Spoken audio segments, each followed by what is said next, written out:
नमस्कार। आपका एक बार फिर स्वागत है एडीओ प्रिपरेशन के लेक्चर नंबर 8 में। और आज का विषय है effect of pollution on crops.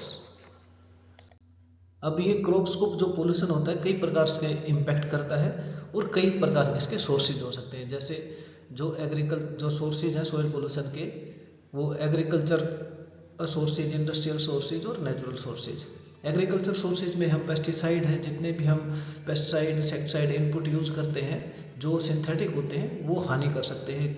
Chemical fertiliser में NPK, micro nutrients, organic amendments जो मैन्योर के साथ साथ सीवेज स्लज कर देते हैं, इसके कारण भी अनडिकम्पोज्ड ऑर्गेनिक मैन्योर डालते हैं, उसके कारण भी इरिगेशन वाटर अगर ऑलरेडी कंटामिनेटेड है, उसमें पैथोजेंस, हैवी मेटल्स और हार्मोन्स प्रेजेंट है, जो इंडस्ट्री का वेस्ट आ जाता है उसके कारण, तो उसके कारण भी सोयल पोल्यूट होती है। प्लास्टिक रिसोर्सेज जैसे mulching film, green house gases, drip pipes, ये भी रेजिडू का कारण बनते हैं, जिससे सोयल खराब होती है और उसका इम्पैक्ट फिर हमारा प्लांट के ऊपर आता है। अब agriculture residue left by burning और डिकम्पोजिशन, अगर पिछली फसल का अवशेष है उसको बर्न कर देते हैं तो हानिकारक चीज़ों के साथ साथ हमारे जो लाभदायक फ्लोरा एंड फौना है वो भी ख़त्म हो जाती है, और उसके कारण भी रेजिड्यू जो आता है वो हमारी फसलों को नुकसान करता है। इंडस्ट्रियल और अर्बन वेस्ट है, जैसे पेट्रोकेमिकल कैफिलेंट्स है, लैंडफिल्स है, लीचेट्स है, हैवी मेटल रिच वेस्टेज है, फ्लाई एसिड है, माइनिंग का वेस्ट है, रेडियो एक्टिव फॉल आउट है, लीकेज ऑफ पेट्रोलियम प्रोडक्ट्स है और अनइंटेंडेड स्पिल्स हैं। ये हमारे इंडस्ट्रियल और अर्बन सोर्स से पोल्यूटेंट्स आते हैं और हमारी सॉइल को पोल्यूट करते हैं। अब उसके बाद आते हैं नेचुरल्स, जो वोल्केनोज से आते हैं, फ्लड से, ड्रोट के कारण आ जाते हैं, वो भी हमारे सॉइल की क्वालिटी को खराब करते हैं।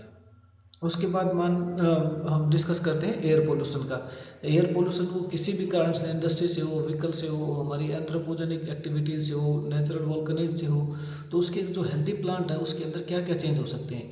सबसे पहले तो क्या होगा कि उसकी सीडलिंग ग्रोथ होगी प्लांट की, वो कम हो जाएगी, जर्मिनेशन कम होगा, टेलरिंग कम होगा, ब्रांचिंग कम होगी, रूट शूट की रेशो कम हो जाएगी। और अगर ऐसा हुआ तो इसका मतलब उसके ऊपर जो फ्लावर्स आएंगे वो भी कम हो जाएंगे, लॉस ऑफ ट्रांसपिरेशन हो जाएगा क्योंकि स्टोमेटा चौक हो जाएंगे इसके कारण, नेक्रोसिस और chlorosis, burning of leaf, clogging of stomata, reduction of petiole length.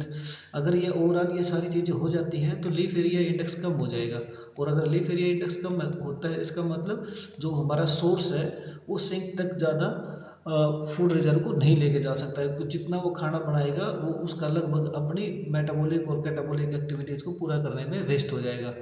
Leaves की फॉलिंग हो जाती है, रिडक्शन ऑफ हाइट हो जाती है, और अल्टीमेटली क्या होता है, हमारी जो क्रॉप होती है उसकी प्रोडक्टिविटी कम हो जाती है।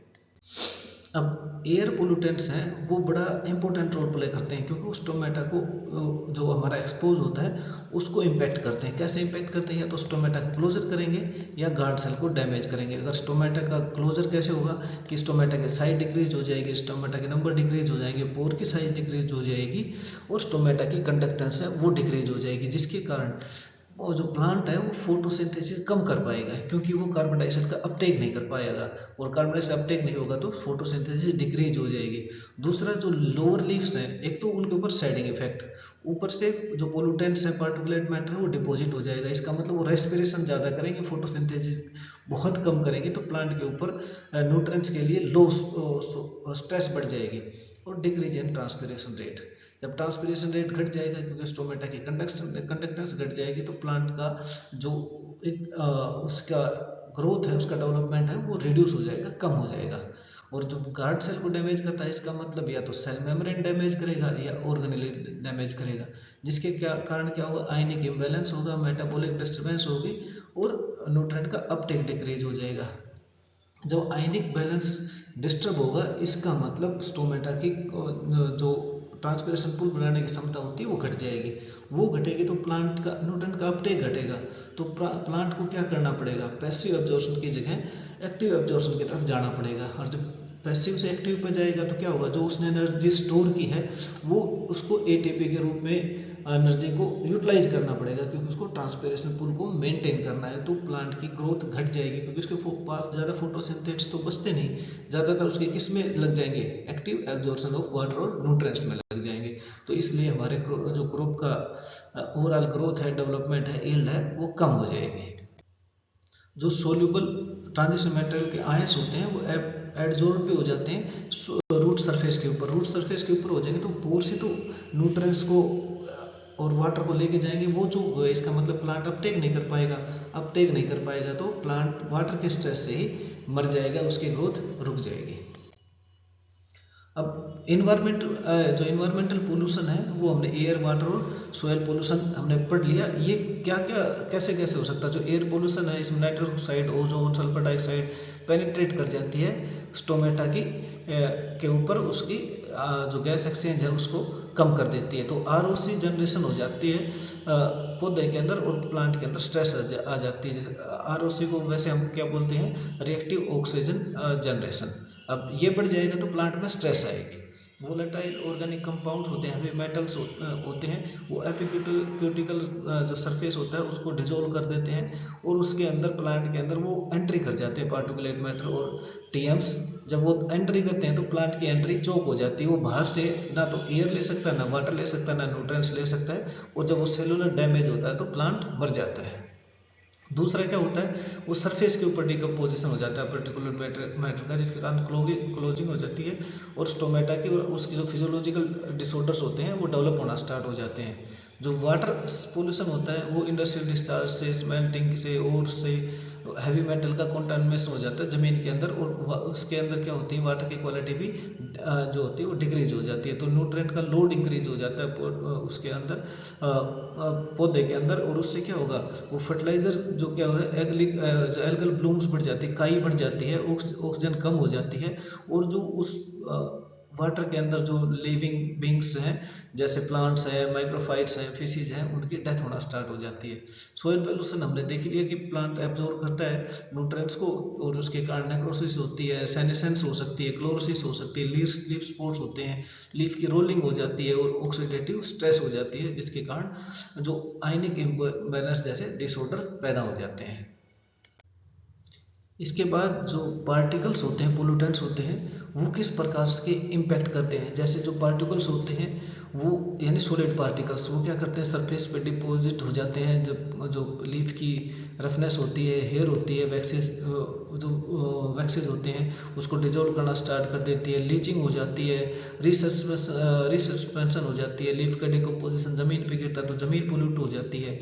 उसके बाद अगर हम बात करें दूसरी, जो हाइड्रोफिलिक है, जो वाटर के में सोल्यूबल है, जिनका लो मोलिकुलर वेट है, गैसियस पोल्यूटेंट्स हैं, जैसे nitrous oxide, nitrogen oxide, ozone, carbon dioxide, ये पेनिट्रेट करती हैं स्टोमेटा के अंदर और प्लांट को जो उसकी नॉर्मल फंक्शन है स्टोमेटा की, उसको डिस्टर्ब कर देती हैं, जिसके कारण उसकी जो एटीपी प्रोड्यूस करने की क्षमता होती है वो घट जाती है, फोटोसिंथेसिस नहीं कर पाता और रेस्पिरेशन ज़्यादा करता है। उसके बाद क्या होता है, जो ट्रैपिंग हो जाती है एपिक्यूटिकुलर स्पीसीज में वोलेटाइल ऑर्गेनिक कार्बन्स की और हैजार्डस एयर पोल्यूटेंट्स हैं, वो स्टोमेटा के अंदर चले जाते हैं और उसके कारण वो जो है पेड़ की फोटोसिंथेसिस की प्रक्रिया घट जाती है। उसके बाद आते हैं लिपोफिलिक और हाई मोलिकुलर वेट, जो फैट डिजोल्विंग होते हैं पोल्यूटेंट्स, तो एपिक्यूटिकल है उसको डिजोल्व कर देते हैं और प्लांट सीधा इन्वायरमेंटल स्ट्रेस होते हैं सारे उनके सीधा संपर्क में आ जाता है और प्लांट की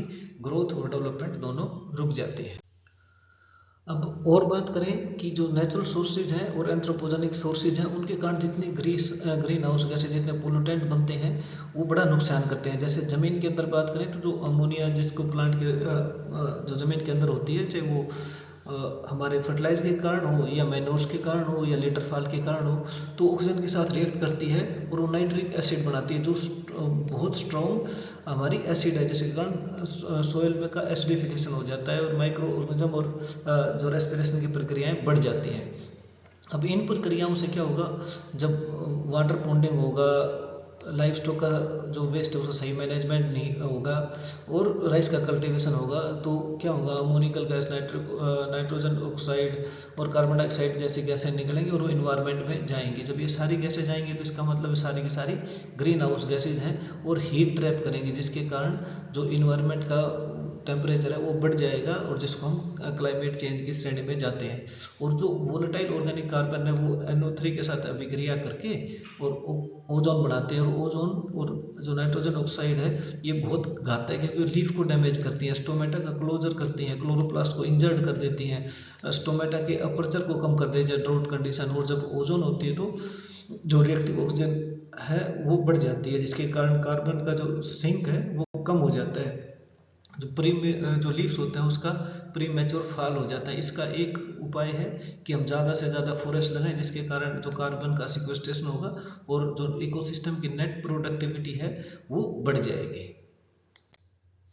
अब इसके सिवा कुछ और भी कारण हैं जिसके द्वारा हम जो इन्वायरमेंट का पोल्यूशन है उसको कम कर सकते हैं, जैसे इंटीग्रेटेड पेस्ट मैनेजमेंट है जिसमें हम नेचुरल पेस्ट कंट्रोल मेजर्स को करें, केमिकल का यूज़ ना करें, जहाँ तक हो सके इसको मिनिमाइज करके रखें, प्रिजन एग्रीकल्चर करें, अच्छी टूल एंड टेक्नोलॉजी को ध्यान में रखें, कंजर्वेशन एग्रीकल्चर पे जाएँ, न्यूट्रेंट का सही मैनेजमेंट करें, जुडिशियस करें, टाइमली करें, ऑर्गेनिक फार्मिंग को बढ़ावा दें जो सिंथेटिक केमिकल्स के जो यूज़ है उसको कम करती हैं, और क्रॉप रोटेशन को बढ़ाएं जिसके कारण अल्टरनेट क्रॉप होती है वो पेस्ट को भी नेचुरली मैनेज कर देती हैं और सोयल की प्रोडक्टिविटी और फर्टिलिटी को भी बढ़ाती हैं।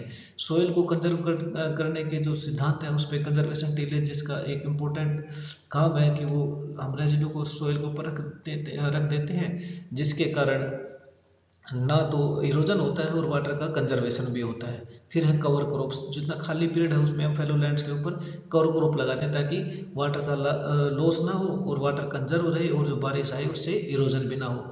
एफिशिएंट इरिगेशन, जिस कारण हम मॉइस्चर को कंजर्व कर सकें, रिड्यूस कर सकें इरोजन को। और आजकल बहुत सी एफिशिएंट टेक्नोलॉजी जैसे ड्रिप इरिगेशन है, मिनी स्प्रिंकलर है, फोकस है और प्रोटेक्टिव कल्टीवेशन है, उसके द्वारा भी हम अपने जो इन्वायरमेंट है उसके सोइल के थ्रू जितने या एयर और पोल्यूशन है उसके द्वारा हम अपने क्रॉप को नुकसान होने से बचा सकते हैं।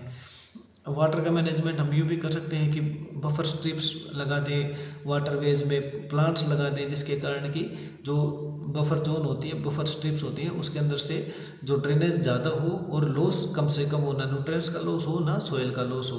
फिर कर सकते हैं हम लैंड और वेस्ट मैनेजमेंट, इसके द्वारा हम क्या कर सकते हैं, एग्रो फॉरेस्ट्री को इंटीग्रेट कर सकते हैं, मैन्योर्स का मैनेजमेंट कर सकते हैं कि उनको स्टोर करके रखें, सही टाइम पे अप्लाई करें और पूरा डिकम्पोज FIM हो उसको ही अप्लीकेशन करें। जो पोल्ट्री का है हमारा वेस्ट उसको हम अच्छी तरह से स्टोर और उसको डिकम्पोज होने की प्रक्रिया उसको गुजारें ताकि वो ज़्यादा कम से कम जो ग्रीन हाउस गैसेज हैं उसका इमिशन हो, जिसमें खासकर जो गैस आती है अमोनिया गैस आती है। लैंड का प्रॉपर यूज़ करें, हमें डिफोरेस्टेशन को अवॉइड करना चाहिए। अगर डिफोरेस्टेशन होगा तो हैबिटेट का डिस्ट्रक्शन होगा, तो जितनी फूड साइकिल है जो हमारे लिए बहुत लाभदायक है, जिसके बिना धीरे धीरे जीवन में बाधाएं उत्पन्न होती हैं वो बढ़ती चली जाएंगी। और अगला है टेक्नोलॉजिकल और पॉलिसी, हमें ऐसी टेक्नोलॉजी का यूज़ करना चाहिए जिसको हम इजीली डिजिटली मॉनिटर कर सकें और जो सस्टेनेबल प्रैक्टिस हैं उसको मैनेज कर सकें। दूसरा जो पॉलिसीज होती हैं जिसके क्लाइमेट चेंज को को रोकने में मदद करती है उनको हमें सपोर्ट करना चाहिए, उनको एडवोकेट करना चाहिए, और जो हार्मफुल केमिकल हैं उनको कम से कम यूज़ करना चाहिए, और हमें ज़्यादा से ज़्यादा इन्वेस्टमेंट उस रिसर्च में करनी चाहिए जो हमें ये जानने में हेल्प करे कि हम कैसे इन्वायरमेंट के पोल्यूशन को बचा सकते हैं और अपने जो सोयल है, एयर है, वाटर है उसको पोल्यूट होने से बचा सकते हैं। क्योंकि अगर ये तीनों पोल्यूटेड हैं तो हम कोई भी फूड लें, फूड लें, फ्रूट्स लें, वेजिटेबल लें, सब के अंदर उसके ट्रेसेज आएंगे, और जब वो ट्रेसेज आएंगे तो हमारे जो ह्यूमन हेल्थ है, एनिमल हेल्थ है उसको वो हार्म करेंगे, और हमारी जो फसल है उसकी प्रोडक्टिविटी और उसकी क्वालिटी दोनों डिटोरेट होंगी। तो हमें अगर ये सारी चीज़ें एक साथ करते हैं, इनका समन्वय इंटीग्रेशन करते हैं, तो अपने क्रॉप को होने वाले नुकसानों से हम बचा सकते हैं। तो जो हमारा जो पोल्यूशन है सोयल के अंदर, एयर के अंदर, वाटर के अंदर, वो कैसे हमारे क्रॉप्स को हानि करता है, कैसे रिडक्शन होता है और कैसे हम इस समस्या से पार पा सकते हैं। तो मैं आशा करता हूँ कि आपको ये टॉपिक आपके काम का होगा। आगे की तैयारी के लिए हमसे जुड़े रहिए। धन्यवाद।